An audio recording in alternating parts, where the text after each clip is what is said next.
Black Hills, Dakota Territory, August 1883. The heat was a liar. It was a thin, brittle coat of paint on a reality of brutal cold just a few months away. Ilara Nielsen understood this in her bones. The sun beat down on the parched grass of her small, unwanted parcel of land, and the very air shimmered. But it was a fleeting warmth, a temporary reprieve from the true nature of this place. The wind, even now, carried a high, lonesome whisper of the winter to come. It was a predator, and it was patient. Her husband, Lars, was gone. A tall, strong man who smelled of pine resin and the sea, felled not by the ocean he knew, but by a tree, a cruel twist of fate in this landlocked territory. He had been a shipbuilder in Denmark, a master of shaping wood to defy the cold, relentless North Atlantic.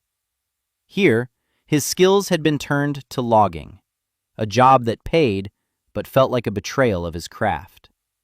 He had been cutting timber for the new county courthouse when a widowmaker, a falling branch, had done its work. Now Ilara was the widow, left with their 7-year-old son, Anders, a pittance of company scrip, and this piece of land. The land itself was a testament to their poverty. It was a bony ridge, mostly rock and thin soil, with a dilapidated cabin squatting on its highest point like a sick bird. No one had wanted it because it was too exposed to the wind and too difficult to farm. The cabin was a tragedy of construction. Its logs were poorly chinked with dried mud and grass that had crumbled away, leaving gaps you could pass a hand through. The roof sagged, the floorboards groaned, and the single stone fireplace was a monument to inefficiency, a gaping maw that would consume a winter's worth of wood in a month and give back only fleeting, localized warmth. Ilara knew, with the certainty of a shipwright's wife, that the cabin was not a shelter. It was a sieve. It was a beautifully crafted machine for leaking heat into the indifferent sky. The community of Prospects Landing watched her with a mixture of pity and impatience. They were practical people, hardened by the landscape. They saw a lone woman with a young boy, a crumbling shack, and no visible means of surviving the coming winter. They saw a future burden. The minister had paid a visit, as had Mr. Croft, the man who owned the lumber mill and served as the town's de facto planner and builder. They had offered condolences, a sack of flour, and advice that all amounted to the same thing. She should sell the land for what little she could get and take the boy back east, or perhaps find work as a laundress or a cook. Ilara listened politely, her hands clasped in front of her, her gaze steady. She thanked them for their concern, but she did not agree. Lars had bought this land. He had seen something here, something beyond the poor soil and the wind. He had stood on the ridge, pointed down at the rocky slope beneath the cabin, and said something she hadn't understood at the time. A hull, he had murmured, his eyes seeing not rock, but shaped timbers. The best storage is below the waterline, my love. Dry, stable, and safe from the storms above. He had been talking about the cargo holds of the ships he used to build, spaces designed to protect precious goods from the violence of the sea and the rot of the damp air. Now, standing in the same spot, his words echoed in her mind, no longer a strange metaphor, but a blueprint. The problem was not the cabin. The problem was the idea of the cabin. Everyone here built up into the wind, into the cold. They fought the winter. Lars, and the generations of Danish farmers and sailors before him, knew a different truth. You did not fight the elements. You partnered with them. You used the earth's own strengths against the sky's fury. Her solution was born of that memory. It was radical, and she knew it. She would not fix the cabin. Not yet. She would abandon it as a primary dwelling. Her family's survival, their winter harbor, lay beneath it. She would dig. She would excavate the rocky soil from under the cabin's flimsy floor, creating a deep subterranean room, a living space nestled into the constant, forgiving temperature of the earth itself. It would be a root cellar for people, a human cargo hold. But that was only half the plan. The true innovation, the part that came to her in a flash of insight as she stared at a pile of green, unseasoned wood left by the previous owner, was about the fuel. Warmth was not just about the shelter, it was about the fire. A good fire required dry wood, and dry wood was a luxury that took time, space, and dry weather to create. She had little of all three. Her solution would address this directly. She would dig a second, smaller tunnel, a dedicated chamber for her firewood. This tunnel would not be for storage alone. It would be an engine, a passive machine for drying wood, using the unceasing laws of physics to prepare her fuel, making it perfect for burning regardless of the rain, snow, or humidity outside. The work began the next day. She pulled up a section of the cabin's floorboards, revealing the dark, packed earth beneath. Armed with a shovel, a pickaxe Lars had used, and a bucket, she began to dig. Anders, small but determined, helped carry the smaller rocks and buckets of dirt outside, his face smudged with purpose. It was brutal, back-breaking labor. The ground was a stubborn mix of clay and fractured stone. Her hands, soft from years of mending clothes and keeping a home, were soon blistered, then calloused. Every evening, she would collapse onto her cot, her muscles screaming in protest, the dust thick in her throat. But every morning she would rise before the sun, drink her chicory coffee, and descend back into the growing darkness under her home. The hole grew deeper. First 2 feet, then 4, then 6. The pile of excavated earth and rock outside the cabin grew into a small mountain, a glaringly public announcement of her strange project. It did not take long for the community to notice. At first, it was just curious glances from riders on the main track. Then, the whispers started in the general store. "The widow Nielsen's gone queer with grief," they said. "Digging her own grave, she is."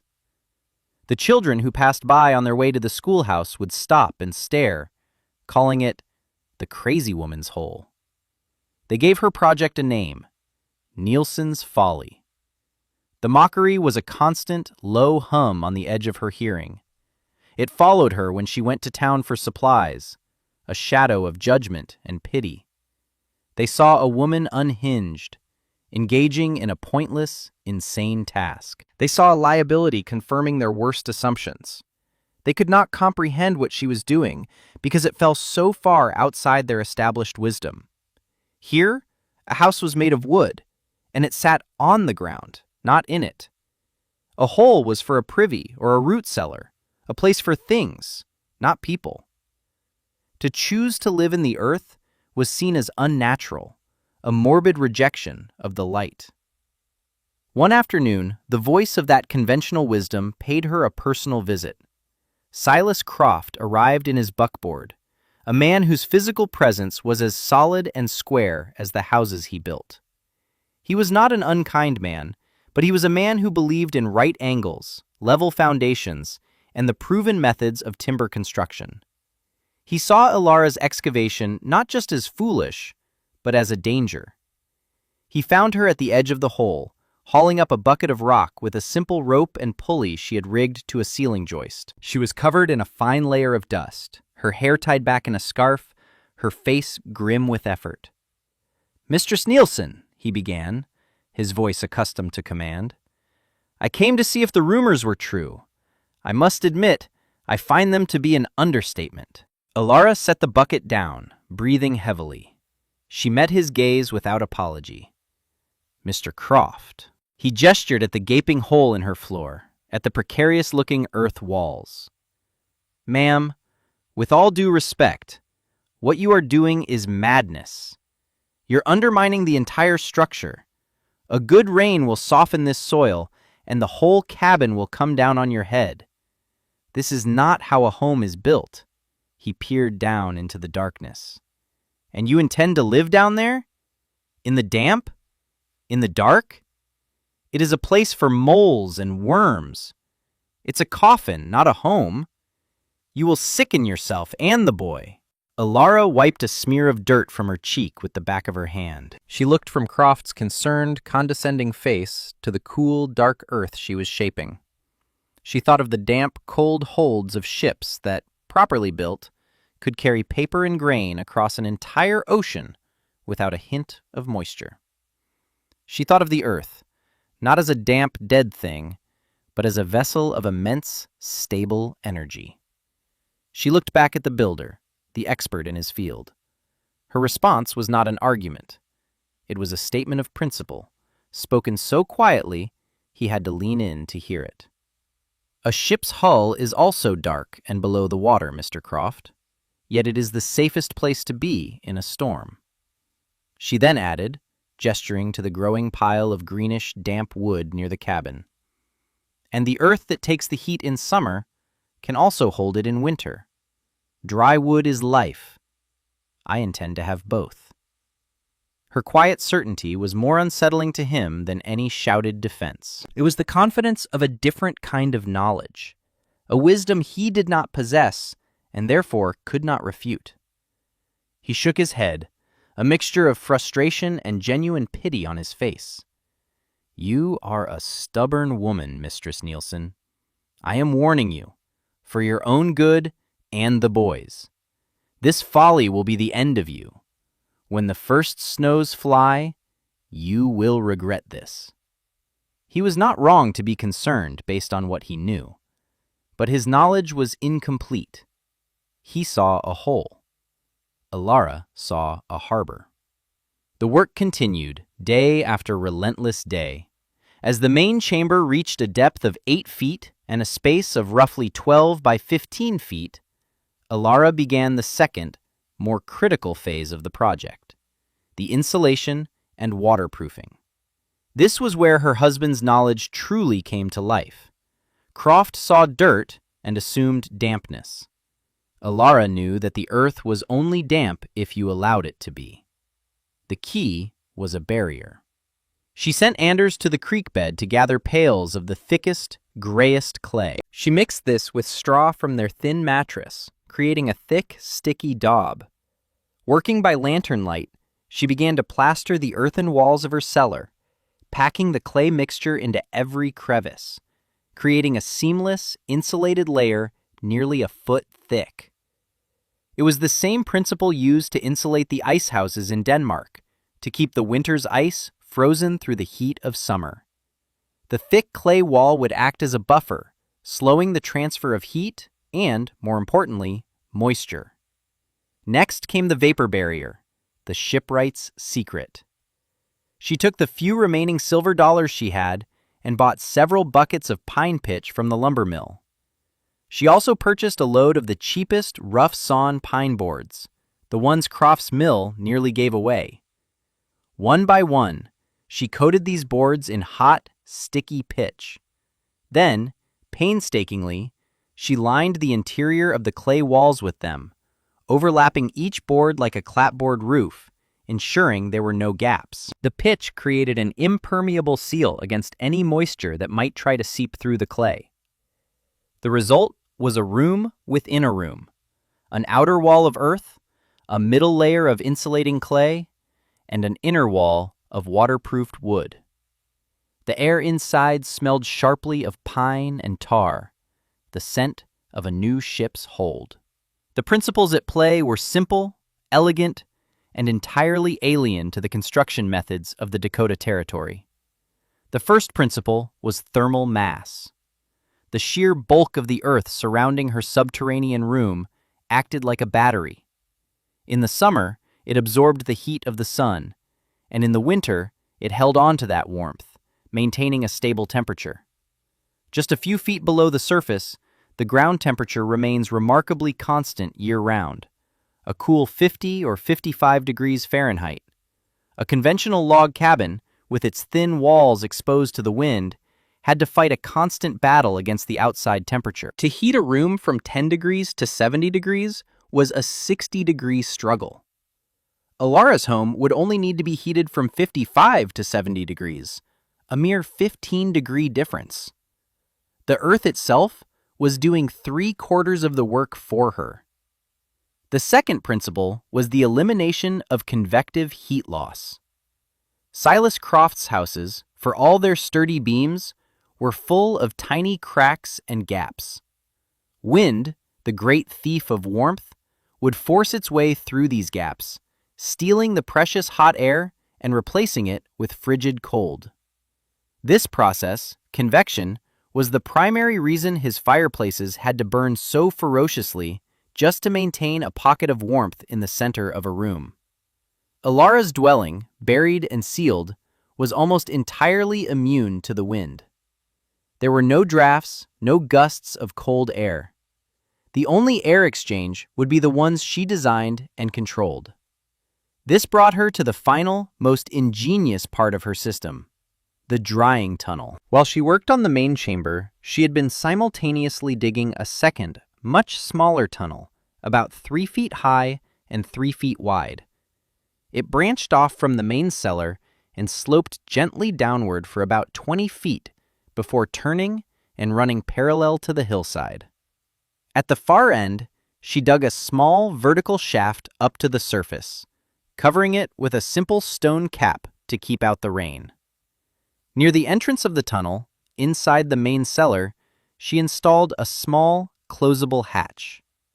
This was not just a place to store wood, it was a passive dehumidifier. The physics were beautiful in their simplicity. The earth at the deeper end of the tunnel would be slightly cooler than the air in her living space. This temperature differential would create a slow, steady, continuous convection current.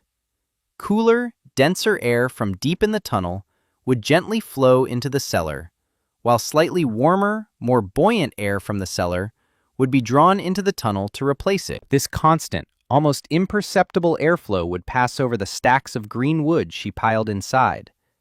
And here was the magic. The subterranean air was not only cool, it was relatively dry. As it moved over the wood, its lower humidity would act like a sponge, wicking the moisture from the logs, molecule by molecule. This moisture-laden air would then be drawn out through a small, secondary flue she built next to her stovepipe, which vented up through the old cabin floor and out the roof. She was using the Earth's stable temperature and the natural tendency of air to move to create a perfect environment for seasoning wood. Silas Croft and the others stacked their wood in open-sided sheds. This protected it from rain and snow, but not from the ambient humidity of the air. On a damp autumn day, their seasoning wood could actually reabsorb moisture from the atmosphere. They had to cut and stack massive quantities, hoping that a year of passive exposure would be enough. Alara's system was active. It manufactured dryness. It meant she could process wood far more quickly and efficiently. A smaller amount of wood, perfectly dried, would yield far more heat than a large pile of damp, sluggish fuel. She was not just storing firewood, she was refining it. By late October, as the first frosts hardened the ground, the project was complete. From the outside, nothing looked different except for the large pile of dirt and a new, small stovepipe venting from the cabin's roof. Inside the cabin, which was now just a cold, empty shell, a heavy, insulated trapdoor sat in the middle of the floor. Lifting it revealed a sturdy ladder leading down into the darkness. Below was a different world.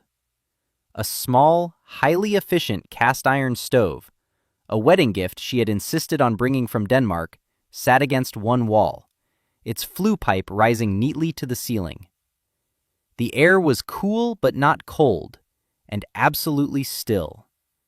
It smelled of pine pitch, clean earth, and dry straw. Bunks were built into the walls, and shelves held their meager supplies. A single lantern cast a warm, steady glow on the dark, wooden walls. It was small, it was simple, but it was a fortress. It was a harbor. The first snows came in November, a light dusting that melted by midday. The townspeople nodded knowingly. "Just wait," they murmured. "When the real winter comes, she'll come begging." Alara ignored them. She and Anders spent their days gathering what firewood they could, focusing on the fallen branches and green wood others ignored. They stacked it carefully in the drying tunnel, a steady rotation of fuel for the coming siege. The siege began in the second week of January, 1884. It did not arrive with the fury of a blizzard, but with a quiet, terrifying stillness. The sky cleared to a brilliant crystalline blue, and the temperature began to drop. It fell past 0, past 10 below, past 20. The old-timers, men who had spent decades on the plains, had never felt a cold so deep, so invasive. They called it the Great Freeze. It was a cold that seemed to drain the very life from the world. Trees cracked open with sounds like rifle shots. The river froze solid, down to its bed. Metal became brittle and snapped at the slightest touch. For the residents of Prospect's Landing, life became a desperate, losing battle for warmth. Their log cabins, the pride of builders like Silas Croft, proved to be little more than wooden tents against this Arctic assault. The cold seeped through the chinking, radiated through the single-pane glass windows, and poured down the massive, inefficient chimneys. Families abandoned all but one room, huddling together around stoves that burned red hot, yet failed to push the frost from the corners of the room. The consumption of firewood was astronomical. Men were forced to venture out into the lethal cold to chop more, their axes ringing against wood frozen as hard as iron. The wood itself, stored in open sheds, was a problem. Covered in a thick layer of frost, it was difficult to light and burned with a sullen, smoky flame, producing more smoke than heat. Livestock began to die, frozen solid in their barns. The community's resources, so abundant in the summer, were dwindling with frightening speed. Fear, colder than any wind, began to creep into their hearts. In his sturdy, well-built home, Silas Croft was facing his own crisis. His family was confined to the kitchen, wrapped in every blanket they owned. The stove was a hungry beast, devouring logs at a rate he could not sustain. He had the largest wood pile in the county, yet he found himself rationing it, calculating how many days they had left. He felt the cold not just in his bones, but in his pride. He was the master builder, the man who provided shelter for others, and his own shelter was failing him. His expertise was proving worthless against this overwhelming enemy. And in the midst of his cold, desperate thoughts, he remembered the widow. Nielsen's folly. He imagined her and the boy, frozen in their damp, earthen grave. A pang of guilt struck him. He had warned her, yes, but he had done nothing more. He had let his professional pride and the town's mockery keep him from offering real help. Now, it was surely too late. Then, after 4 days of brutal, clear cold, the sky turned a milky white, and the snow began. It was not a gentle snowfall, but a blizzard, a horizontal torrent of ice and wind that erased the world. The wind howled, a physical force that shook the cabins and drove snow through the tiniest of cracks. For 2 days, the world was a roaring, white chaos. Down in her cellar, Alara and Anders were not just surviving, they were comfortable. The storm that raged above was a distant, muffled roar, the fury of a world they were no longer truly part of. The air in their small room was a stable, pleasant 70 degrees. The little Danish stove, fed with perfectly dry wood from the tunnel, required only a few small logs every few hours. It glowed with a gentle, efficient heat that radiated through the space. The earthen walls, the clay, the pitched boards, the entire system worked in perfect harmony. The thermal mass of the hill held the warmth, the insulation prevented its escape, and the sealed chamber denied the wind its theft. Anders, untroubled by the celestial violence above, sat at their small table, drawing pictures on a piece of slate. Ilara was mending a tear in his coat, the steady rhythm of the needle a quiet counterpoint to the storm. Every so often, she would open the small hatch to the drying tunnel. A wave of cool, earthy-smelling air would wash into the room. She would reach in and pull out a log. It felt impossibly light in her hand, the moisture long since wicked away by the slow, persistent airflow. It was bone-dry, almost resonant. When she placed it in the stove, it caught fire instantly, with a satisfying, crackling roar. It was not just fuel. It was a testament to a better way, a triumph of quiet ingenuity over brute force. On the third day, the blizzard broke. The wind died down, leaving behind a world transformed, buried under a deep, silent blanket of snow. The sky was once again a harsh, brilliant blue, and the temperature, if possible, was even colder. A profound silence fell over Prospect's Landing. It was the silence of exhaustion and fear. Then, slowly, doors began to open. Men emerged, their faces drawn and grim, to survey the damage and check on their neighbors. The news spread quickly, a litany of hardship. The Miller family had burned through their entire winter supply of wood. The blacksmith's youngest daughter was sick with a lung fever. Half of Croft's cattle had frozen to death. Silas Croft stood in the doorway of his own cold house, the reality of his failure pressing down on him. His woodpile was a fraction of its former size, and what remained was frozen and snow-covered. He was a week, perhaps two, from disaster. And in that moment of utter desperation, his thoughts returned again to the widow Nielsen. He had to know. He had to see the tragedy he had predicted, if only to confirm that his own world, the world he understood, still made sense. He bundled himself in his heaviest coat, wrapped his face in a scarf, and began the arduous journey through the massive snowdrifts. The walk, normally 10 minutes, took him nearly an hour. The snow was waist-deep in places, the air so cold it burned his lungs. As he approached her property, he saw the cabin, nearly buried in a drift, looking derelict and abandoned. There was no smoke from the main chimney. His heart sank. He had been right. It was a tomb. But then he saw it. A thin, almost invisible wisp of heat, shimmering from the small secondary stovepipe. It was not the plume of desperate, inefficient smoke he saw rising from the chimneys in town. It was a clean, steady, confident exhalation. It was the sign of a good, hot fire.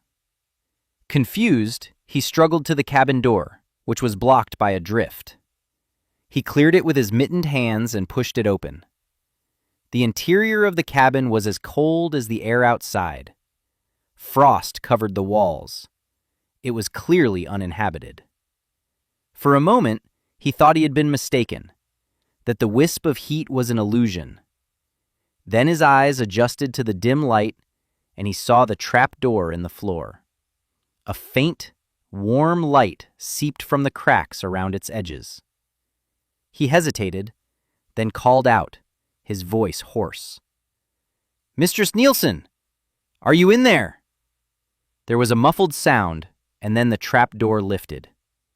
Ilara's face appeared, framed by the warm lantern light from below. She was not haggard or desperate. Her cheeks were rosy, her eyes clear. A wave of impossibly warm, dry air washed over Croft's face, a stark, shocking contrast to the biting cold of the cabin. It was like opening an oven door in the middle of a glacier. "Mr. Croft," she said, her voice calm, "You should not be out in this cold." He could not speak. He could only stare. She held the door open for him, and, numbly, he descended the ladder. Stepping into her subterranean room was like stepping into another season. The warmth was not the scorching, dry heat of an overstoked stove, but a gentle, pervasive comfort. He saw the boy, Anders, sleeping peacefully in a bunk, covered by a single blanket. He saw the neat shelves, the tidy space, the small stove glowing with a quiet efficiency. His builder's eye took in the construction. He ran a bare hand over the pitched pine walls. He had expected them to be slick with condensation, clammy with the cold of the earth. They were not. They were perfectly dry and only cool to the touch, not cold. He looked at the tiny pile of firewood next to the stove, a supply that would not last 2 hours in his own home. He looked at the closed hatch in the floor. He began to understand that he was standing in a place governed by principles he had never learned. The folly was not Alara's. The folly was his. It was the folly of every drafty, heat-leaking cabin he had ever built. He finally turned to face her. The arrogance and pity were gone from his face, replaced by a raw, humbling desperation. He was a student before a master. His voice, when he finally found it, was a broken whisper. "How?" he asked. It was the only word he could manage. He gestured at the small pile of wood, at the comfortable warmth, at the impossibility of it all. The wood. How is it so dry? Alara looked at him, and there was no triumph in her eyes, only a quiet, compassionate understanding. She had been where he was now, facing a force of nature with inadequate tools. The only difference was that she had known it in August, and he was learning it in January. She did not lecture him. She simply showed him. She opened the hatch to the drying tunnel and gestured for him to look. He knelt and peered inside, seeing the neat stacks of wood receding into the darkness. He could feel the faint, cool, dry current of air flowing out. "The earth keeps it from freezing," she explained simply, "and the air takes the dampness away. The fire needs dry food, just as we do."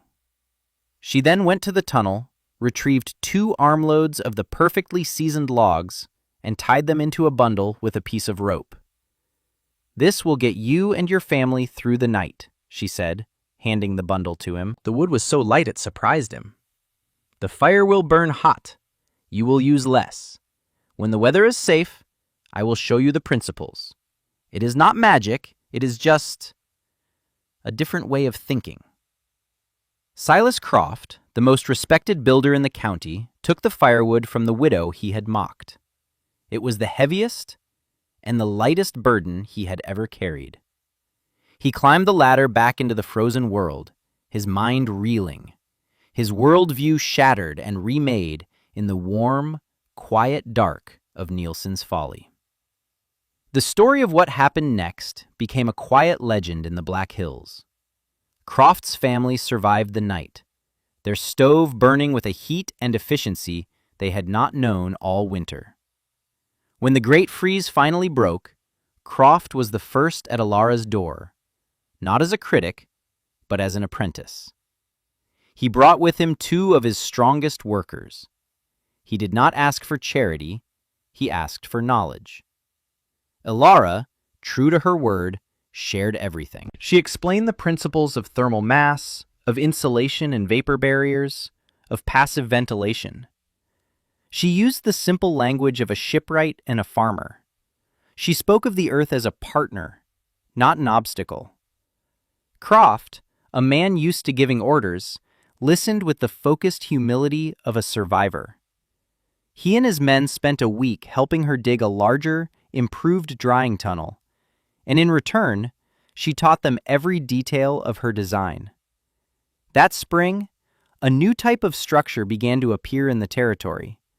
They started as additions, cellars dug beneath existing cabins, retrofitted with the Danish method, as it came to be known. Silas Croft became its most fervent advocate. He would tell new settlers, "Build your cabin, yes, but first you build your harbor. Your warmth is in the ground, not the trees." The designs became more sophisticated, incorporating Alara's principles of passive ventilation and insulation. The Nielsen cellar ceased to be a folly and became the local standard for survival, a testament to the quiet widow who had listened to the wisdom of the earth. Ilara Nielsen lived a long and peaceful life on her stony parcel of land. She never grew wealthy, but she and Anders were never cold again. She watched as her simple, desperate idea became the foundation of a new, more resilient way of life in the harsh beauty of the Dakotas. Her legacy was not written in books or carved in stone, but in the warm, safe cellars of her neighbors, in the lives saved, and in the profound lesson she had taught them all.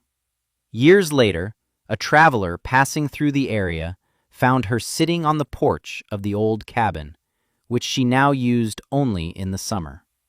He asked her about the unique cellars in the region, and she was said to have smiled. In a journal she kept, discovered long after her passing, she had written a single, telling entry dated from that first terrible winter. "They saw me digging a hole. I was building a harbor. They saw dirt and rock. I saw a thermal battery, a gift from the earth itself. They feared the dark below, but I knew it was the only place to find true warmth. Fire is not the gift, heat is the gift. And the best place to keep a gift is in a well-made box." We live in a world of glass and steel, building ever higher into the sky, chasing the sun. Our homes are marvels of technology, yet they are often as fragile and inefficient as Silas Croft's first cabins, utterly dependent on a constant, massive infusion of energy to fight the elements. We burn the ancient sunlight stored deep in the earth to heat our poorly designed boxes, all while ignoring the quiet, steady, and free energy of the very ground we build upon. Ilara Nielsen's story is not just a tale of historical ingenuity. It is a challenge to our modern assumptions. It reminds us that sometimes the most powerful solutions are not found in complex new technologies, but in a deeper, more humble understanding of the natural systems we are a part of. She looked down to find what her neighbors were missing by only looking up. What about you? What simple, profound truths are lying just beneath your feet, waiting to be rediscovered? What conventional wisdom are you accepting without question? What overgrown entrance to a better way are you walking past every single day? This story is a historically inspired reconstruction. The characters are fictional, and the events are a composite created for narrative purposes. The content depicted does not constitute professional engineering, architectural, or survival advice. It is intended for inspirational and entertainment purposes only. Always consult with qualified professionals before undertaking any construction or survival-related activity.